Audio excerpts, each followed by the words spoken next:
অক্ষয় তৃতীয়ার পুণ্য যোগে আগামী 30শে এপ্রিল 2025 বুধবার যারা দুর্ভাগ্যকে জয় করে সৌভাগ্য আনতে চাইছেন আর্থিক সমৃদ্ধি, সমুন্নতি, পর্যাপ্তি, তাদের জন্য একটি অব্যর্থ প্রয়োগ অক্ষয় তৃতীয়া উপলক্ষে আপনাদেরকে জানাচ্ছি।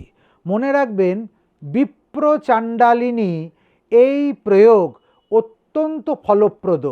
একটি মাটির পাত্রে ময়দার কোনো খাবার, লুচি বা পরোটা ইত্যাদি তৈরি করুন। সামান্য কটা লুচি বা পরোটা তাতে রাখুন। সেই সঙ্গে সঙ্গে কিছু আমিষ খাবার তাতে দিন, মাছ বা মাংস। এবার এটাকে নিয়ে গিয়ে কোনো অপবিত্র স্থানে বা নোংরা স্থানে, সেটা ডাস্টবিনের ধারেও হতে পারে কিংবা অন্যত্রও হতে পারে, যে জায়গাটি পরিষ্কার পবিত্র নয়, সেখানে এই থালাটি রেখে তার চারদিক থেকে লাল আবির দিয়ে গোল করে তাকে বেষ্টন করে দিন।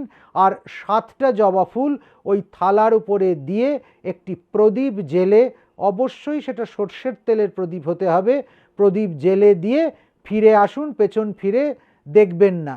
এবং এই খাদ্যদ্রব্যটা বিপ্র চাণ্ডালিনীর উদ্দেশ্যে নিবেদন করতে হবে। মনে মনে তাকে স্মরণ করে আপনার আর্থিক উন্নতির কথা তার কাছে নিবেদন করুন। নিবেদন হয়ে যাবার পর ফিরে চলে আসুন, দেখবেন 21 দিনের মধ্যে থেকে এই ক্রিয়া অত্যন্ত ফলদায়ী হবে। আপনার আর্থিক সমস্যা ধীরে ধীরে মিটে আসবে।